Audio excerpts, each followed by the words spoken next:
man, so Joe Budden talked about a moment when Cenat did not know who Wale was and Wale's reaction to the situation. So, okay, now Joe Budden also speaks towards when he met Cenat and Cenat didn't know who he was either, alright? Now, we talked about this on my live stream. We can get into that as far as our deep dive into the situation as far as reactions to the visuals and things of that sort. So, hold on tight for that. But, peep what Joe Budden got to say right here. So, I mean, if he wouldn't have recognized me, listen, my first time ever seeing Cenat in person was in Starlets. He was with A Boogie. I was on the side boogie, doing my A Boogie. That's not you, she here. He had no idea who I was. There you go. I wasn't offended. Right. I was actually happy because my A Boogie, what I was doing at the time. You ain't need that. Not at all. So this was just a funny moment. Was Wale offended? Yes. Yes. How do we know that? Because I spoke to him. Oh, okay. That's I didn't how know I if know he'd he if he'd said something publicly. So he did. He did say something. He did. I missed it. Okay. Oh, well, let me play it for you right here. Oh, okay. This was when, now, Cenat, first of all, is doing so great. Yeah. Amazing. Like. Amazing, Joe. He's out of here. Yeah. Mm-hmm. So that's another reason you could not know. He's out of here. If you not Aiden Ross or what's that little nigga, Flipper, Speed, the nigga always flipping around. Yeah, Speed always flipping. DDG. If you're not them. Dave Frost. Yeah, they got the whole little world over there. So Cenat is talking big business to Snoop after the awards. Hey, man, we gonna get together. Got some plans. Wale comes right over there. Let me play it. That shit making me look crazy right now. Just letting you know. What? That's making me look crazy. The exchange that we had in the hallway. It's my bad, bro. I mean, they running with it, but we'll talk later. Yo, bro. You came in here all blue. I was against that didn't help Wale's That case. didn't help at all. I don't think he didn't help even knew Wale. that dude was strict. Like, Well, I don't know. Well, then that's and that's part of not knowing. That's what's going part on. of the problem. Like, we can't be mad at Cenat for not knowing who we are, and we don't know who he is. Yeah.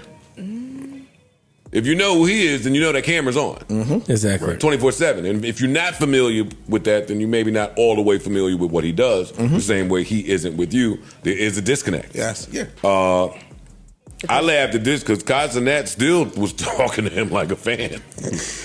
He still was like, No. Yo. You think so? No, that's just how he. So he just no. He just. Let me play it again. I don't even think he really remembered. Yeah, he's not. There's so many things going on. That's just how he. So he tries to be kind to everyone. He's just a kind guy. Yo, salute. He doesn't try to come off disrespectful at all. I agree with that.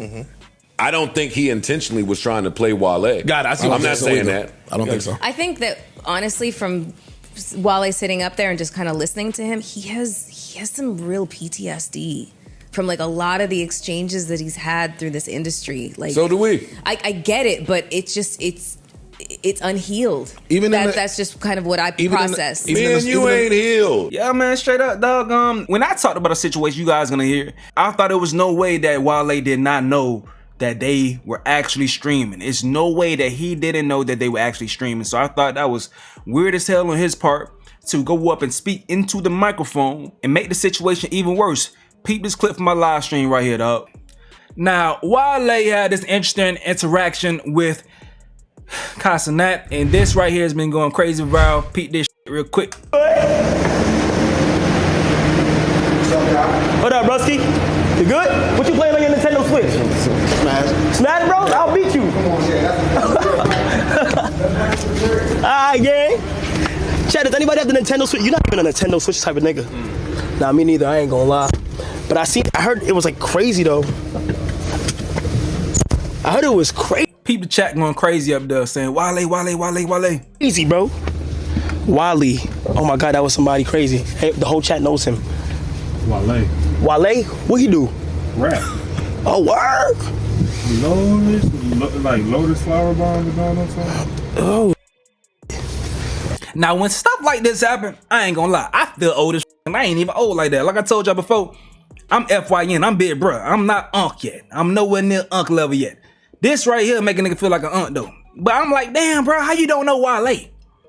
I don't get mad at I feel sorry for him because nigga, were you really that sheltered?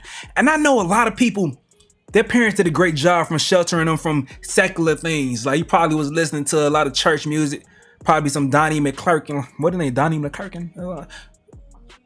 The McClurkin nigga. We fall down, but we get up. Listen to a lot of Kurt Franklin, or maybe I know he's West Indian, so maybe some soca, maybe some, I don't know if you listen to compa. I know he's Haitian, but I don't know if he's that tapped in with his Haitian roots like that. But maybe somehow I don't get that, but it's interesting to see, and it is a litmus test low key for niggas like Wale if you're trying to come back out and get back on point. Just say like, damn, the new generation, there are some people that don't know me, not all, but some people that don't know me. So maybe I should, put that grind back on like a new artist. Now, there was, I thought it was over. I thought it was done for. But then Wale pulled back up and did this shit right here. And this made me feel like I wasn't the old head no more. This nigga was the old head, because why would you do this shit? This nigga Wale comes on the stream while Cenat is live streaming.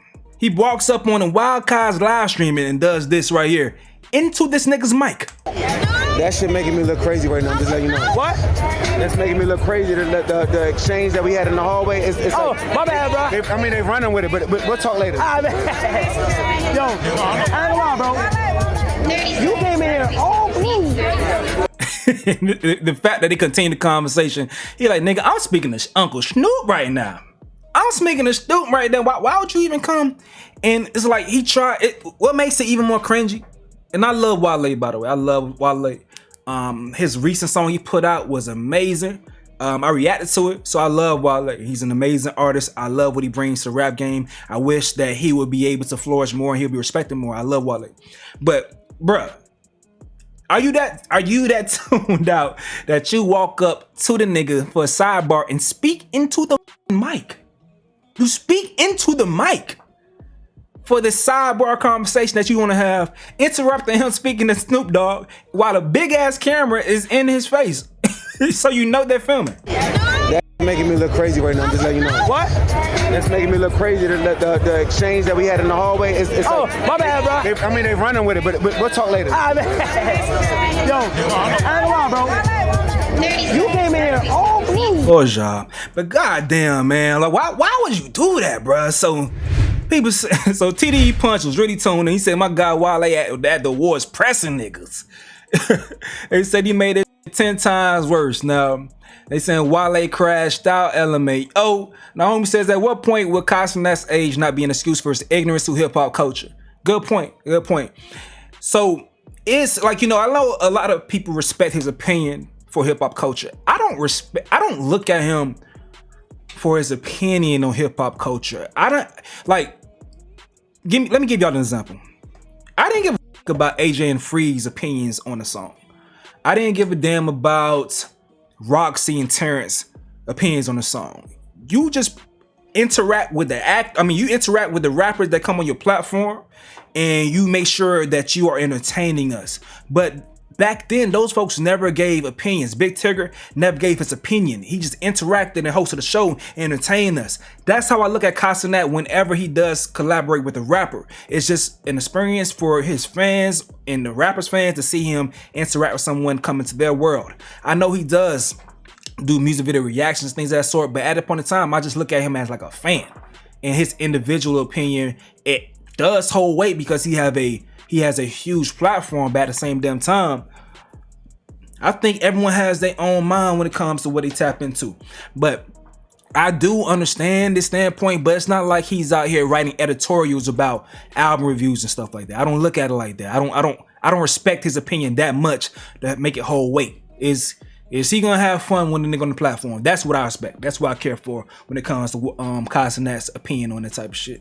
This person right here says the Cenat situation is also generational. To be honest, a lot of kids in that age range, unlike millennials, didn't have MTV Raps, TRL, 106 in Park, and The Source, XXL, and they don't have to listen to the radio like we did. They also have more mediums of entertainment.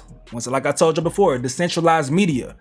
Whereas we have nothing but television or mid to low speed internet computers and no cell phones that can do everything those computers can do exponentially better. Finally, they grew up in an era where music has been at its lowest value-wise. It was digital or streaming. One more thing, yeah, I know the information is easier to access than ever before, but most of these niggas are slaves to the algorithm, plus they're lazy.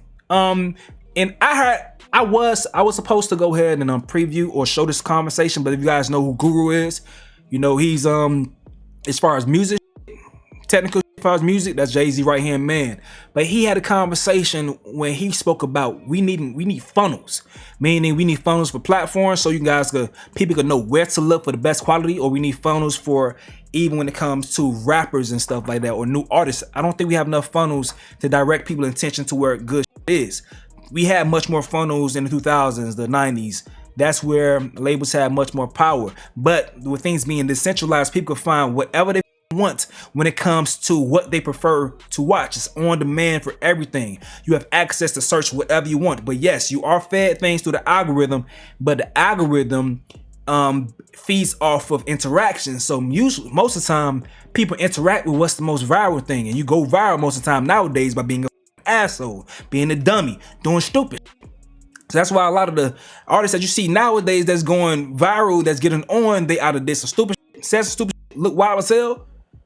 Very rarely do we see artists that gets on nowadays by actual talent. It's very rare.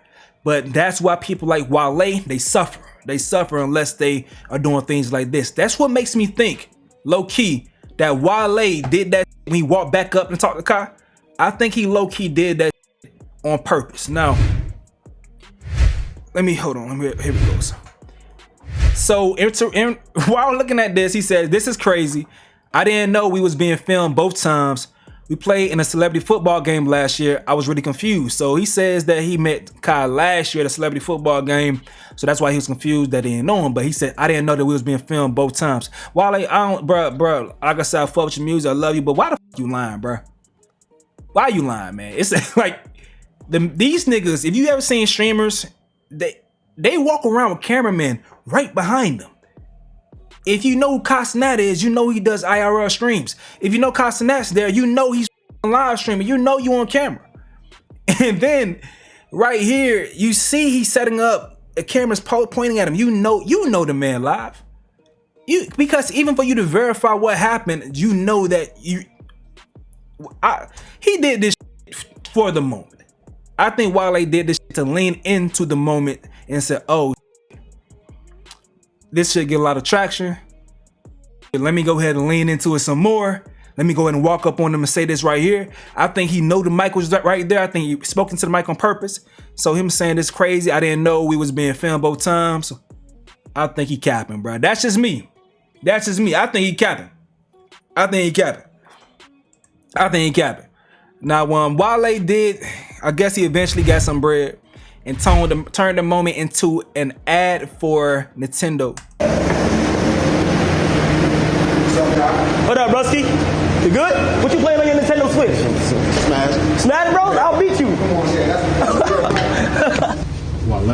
Wale? What he do? So I guess he got him some quick money for Nintendo Switch. Maybe, I don't know, maybe in a lie, I don't know, but had an interaction with Cenat. That may be a quick little bat to go ahead and get that, but he put ad right there. So, hey, that's the best way to flip it. Get you some money from the situation. But, hey, man, so he wasn't the only person that was a little salty. It's been a lot of saltiness going around, a lot of saltiness to go around. So, the next person was salty in reaction to this. So, congratulations to Angel Reese for winning Sportswoman of the Year at the BET Awards. And I believe they said this was her third time winning it in a row. I ain't gonna lie. I love Angel Reese, but I think it's other people that should have won it. Coco Gauff, I don't know if she was nominated, but Coco Gauff had a breakthrough year last year. She possibly could have won. It's several other female athletes that had great years. Angel Reese, she had an injury. She didn't have that great of a season. And even when it came to her college season, they lost. They didn't win a national championship, and they lost to Caitlin Clark's team. And I don't think she did she did have a bunch of records that she set for sure. But I don't think that she should have won that over someone, especially like Coco Gauff. But Clarissa Shields spoke out about this. So Clarissa Shields says, "I just thought accolades matter." So she says, "I still don't know how I didn't win Sportswoman of the Year for BET Awards, but congrats to Angel Reese and all the other nominees. I just thought accolades matter. ain't nobody saying Angel Reese don't have accolades or she not good. I'm just saying I thought the person with the most accolades and accomplishments would win the award. I'm team Angel Reese. But let me go ahead and make up for missing 2 days and grinding at the gym to attend this BET stuff. I defend my undisputed heavyweight title July 26th. If and when I win that fight, I'll be the 19 times world champion. Now, I ain't gonna lie, bro. I see things differently nowadays. I see things differently. Because I be thinking people be petty as fuck for no fucking reason, especially when it seems like you salty as hell for this. But then when you conveniently do a plug for your title, your heavyweight title bout coming up, I'm thinking, oh, okay. She probably wasn't really that salty, but she like, okay, if I didn't win and I didn't get a chance to go on stage to celebrate winning, then let me go ahead and act like I'm really upset and plug my so I can go ahead and get some type of advertisement from the situation. I'm seeing through the now, bro. Everyone knows that controversy sells, and they trying to create controversy out of anything to go ahead and plug whatever brand or whatever events, whatever thing they got to go ahead and make them some money and to profit off of controversy. I'm seeing it over and over and over again, and I'm gonna call it out every single time I peep it. I may miss it sometimes. I may get caught up into the narrative, but I'm gonna call it out every single time I peep it. So Clarissa, you ain't low. You ain't low. Okay, y'all heard that. Now make sure y'all hit that like button on the way out and turn on the notification bell for more updates, and make sure you on point for the live stream. Be in the chat because we talk back as a big family. We growing right now, dog. We've been chilling for the past couple weeks for the live streams. We keep growing more and more and more.